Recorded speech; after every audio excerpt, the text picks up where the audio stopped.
નમસ્કાર ખેડૂત મિત્રો, જય કિસાન જય ભારત। ખેડૂત ભાઈઓ, આજે તારીખ છે 7 મે 2026 અને વાર છે ગુરુવાર। આજના દિવસે આપણે જે કાંઈ ચર્ચા કરીએ છીએ એ ચર્ચા એટલે આપણા મગફળીના વાવેતરમાં પાયાના ખાતર તરીકે આપણે કયા ખાતરની પસંદગી કરીએ અને કયું ખાતર આપણે પાયામાં વાપરીએ તો આપણા મગફળીના વાવેતરમાં પાકની અનુકૂળતા સારામાં સારી રહી શકે। તો આ વર્ષે આપણે જોઈએ તો આપણા પાયાના ખાતરો જે કાંઈ આપણે વાપરતા હોઈએ એ તમામે તમામ ખાતરોમાં ઉપલબ્ધિની સૌથી મોટી સમસ્યા છે અને જે ખાતર અત્યારે થોડું ઘણું મળવાનું શરૂ થયું છે એવા ખાતરોમાં બહુ મોટા પાયે ભાવમાં વધારો આવ્યો છે। એટલે આપણી સમસ્યા અત્યારે પાયાના ખાતરોને લઈને બેવડાઈ ગયેલી છે। એક ઉપલબ્ધિની સમસ્યા અને બીજી ભાવ વધારાની સમસ્યા। એટલે આ બંને સમસ્યાઓમાંથી આપણે જ્યારે માર્ગ કાઢવાનો હોય ત્યારે આપણા મગફળી જેવા પાક માટે પાયાના ખાતર તરીકે આપણે પસંદગી કયા ખાતરની કરીએ અને કયું ખાતર આપણે થોડું આ વર્ષમાં અત્યારના સમયે સહેલાઈથી મળી શકે તો એને માટે આપણા મગફળીના પાકના હિસાબથી અને પાકની જે કોમ્પ્લેક્સિટી છે એટલે કે પાકની જે સંકુલતા છે એ સંકુલતાના આધારે અને પાકની પોષક જરૂરિયાતના આધારે આપણે જોઈએ તો પાયાના ખાતર તરીકે આપણે સિંગલ સુપર ફોસ્ફેટનો ઉપયોગ કરીએ તો સૌથી સારું ખાતર આપણા મગફળીના વાવેતર માટે સિંગલ સુપર ફોસ્ફેટ છે। ત્યાર પછીના ક્રમે આપણે જોઈએ તો એનપીકે 12-32-16 અને ત્યાર પછીના ક્રમે ડીએપી આવે છે। ડીએપી આપણા મગફળીના છોડ માટે કામનું ખાતર નથી એવું નથી, પણ ડીએપી કરતા વધારે સારા આ બંને ખાતરો છે અને એ બંનેમાં પણ સૌથી પહેલી પસંદગી આપણે સિંગલ સુપર ફોસ્ફેટ ઉપર આપીએ તો આપણા મગફળીના પાક માટે વધારે અનુકૂળતા રહી શકે છે। મગફળીના પાક માટે અનુકૂળતાના હિસાબથી સિંગલ સુપર ફોસ્ફેટ ખાતર સારું છે એવું જ્યારે આપણે કહીએ છીએ ત્યારે એની સાથે જોડાયેલો જે મુદ્દો છે એ મુદ્દો છે પોષક તત્વોની ઉપલબ્ધિ। આપણા મગફળીના છોડની પોષક તત્વોની જે કાંઈ જરૂરિયાતો હોય છે એ જરૂરિયાતોમાં મુખ્ય જરૂરિયાત એટલે ફોસ્ફરસ તત્વ અને ત્યાર પછી તરત બાકીના પાકોમાં જેમ નાઇટ્રોજનની જરૂર હોય છે એવી જ રીતે મગફળીના પાકમાં તરત નાઇટ્રોજનની જરૂર નથી। મગફળીના પાકની જે જરૂરિયાત છે એ જરૂરિયાત છે સલ્ફર તત્વની અને મગફળી જે આપણી છે એનો ડોડવો મગફળી મોટું કદ ધારણ કરી શકે એવી અનુકૂળતા એટલે માટીની થોડી નરમી, માટીનું ભરભરાપણું અને એ સ્થિતિ જો માટીની હોય અથવા તો આપણે એને માટીની પ્રત કહીએ એવી માટીની પ્રત હોય તો આપણી મગફળીનો ડોડવો જે છે એની સાઈઝ સારી બને।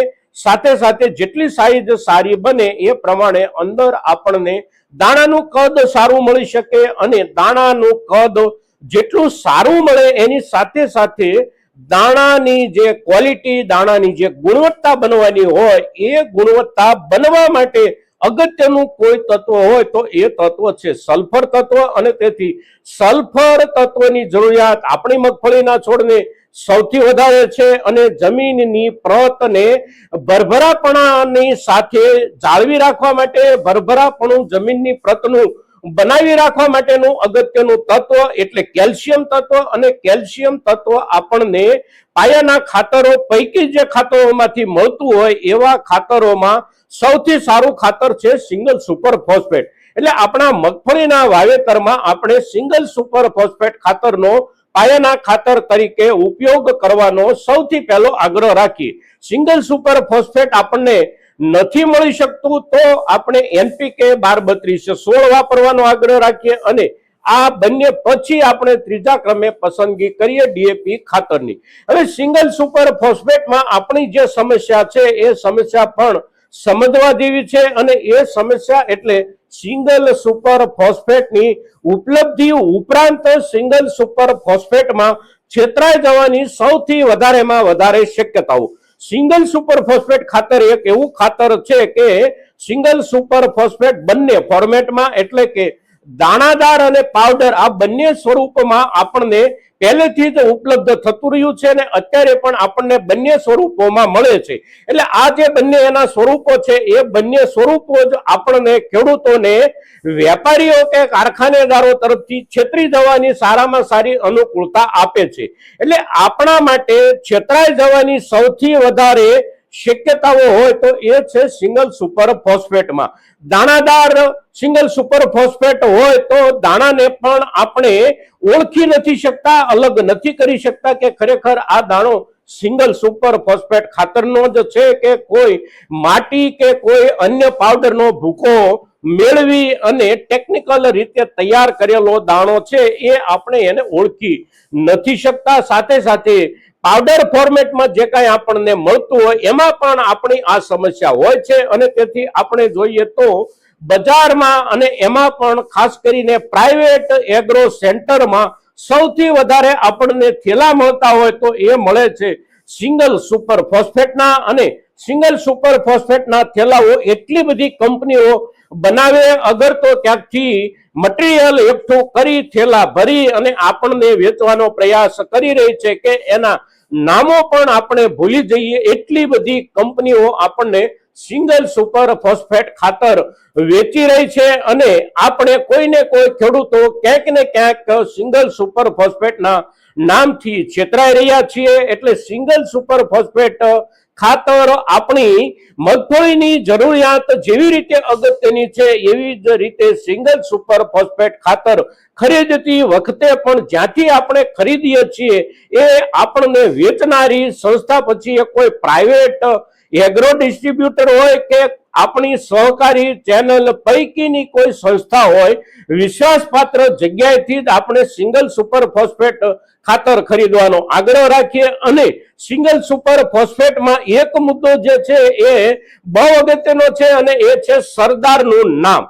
સરદારના નામથી આપણને સિંગલ સુપર ફોસ્ફેટ બજારમાં બહુ જાજી કંપનીઓ અત્યારે વેચી રહી છે અને આ વર્ષે જ વેચે છે એવું નથી. વિતેલા ઘણા વર્ષોથી આપણને સરદાર બ્રાન્ડથી વેચવામાં આવે છે સિંગલ સુપર ફોસ્ફેટ. પણ સિંગલ સુપર ફોસ્ફેટના મુદ્દે એક સ્પષ્ટતા કરી દઈએ કે સરદાર બ્રાન્ડ આપણે જેને સમજીએ છીએ, અને સરદાર બ્રાન્ડ એટલે કે ગુજરાત સ્ટેટ ફર્ટિલાઇઝર કોર્પોરેશન એટલે કે આપણા ગુજરાત સરકારનું જે કારખાનું છે એ કારખાનું સિંગલ સુપર ફોસ્ફેટ ખાતર બનાવતું નથી. આપણને સરદારના નામથી સિંગલ સુપર ફોસ્ફેટ જે કોઈ આપતું હોય એ કોઈને કોઈ પ્રાઇવેટ કારખાનું છે અથવા તો કોઈને કોઈ વેપારીઓ કોઈને કોઈ મટીરિયલ ક્યાંકથી લાવી થેલામાં ભરી અને આપણને વેચે છે. એટલે આ એક વાત આપણે અવશ્ય યાદ રાખવાની છે કે આપણું જીએસએફસી જે છે એ સિંગલ સુપર ફોસ્ફેટ ખાતર નથી બનાવતું. એટલે આપણી મગફળીની જે કાંઈ જરૂરિયાત પાયાના ખાતર તરીકેની છે એ પાયાના ખાતરમાં આપણે વાપરવાની જરૂર જે કાંઈ છે સૌથી પ્રથમ ક્રમે એ છે સિંગલ સુપર ફોસ્ફેટ. પણ સિંગલ સુપર ફોસ્ફેટમાં આપણી ખેડૂતની સમસ્યા એટલે આપણને વાસ્તવમાં ઓરિજિનલ સિંગલ સુપર ફોસ્ફેટ મળવું અઘરું છે. એટલે જ્યાંથી મળતું હોય ત્યાંથી પણ આપણે બહુ કાળજી સાથે અને ઊંડાણપૂર્વક તપાસ કરી અને ખરીદ કરીએ. મિત્રો, આપણી મગફળીની જરૂરિયાત સાચવવા માટે આપણે શંકાસ્પદ જગ્યાએથી અગર તો જેના ઉપર આપણને કોઈ અનુભવજન્ય વિશ્વાસ ન હોય એવા લોકો પાસેથી આપણે ખાતરના નામે કશું ન ખરીદીએ. ખાતર વિના વાવેતર આપણે કરી દઈએ તો પણ વાંધો નહીં આવે, પણ કોઈ આપણને નકલી ખાતર આપી દે અને નકલી ખાતર પાયામાં વાવી અને આપણે એના ઉપર મગફળીનું વાવેતર ન કરીએ એટલું આપણે અવશ્ય ધ્યાનમાં રાખીએ. મગફળીની આપણી વાવેતરની સિઝન ધીમે ધીમે નજીક આવી રહી છે. આપણા ખેડૂત સમુદાયમાંથી કેટલાક લોકો મે મહિનામાં પણ મગફળીનું વાવેતર કરી દેતા હોય છે અને મે મહિનામાં થતા મગફળીના વાવેતર પાછળનો હેતુ જે હોય છે એ હેતુ મોટા ભાગે ઓળાના રૂપમાં મગફળી વેચવાની ગણતરી સાથે જ વાવેતર થતું હોય છે.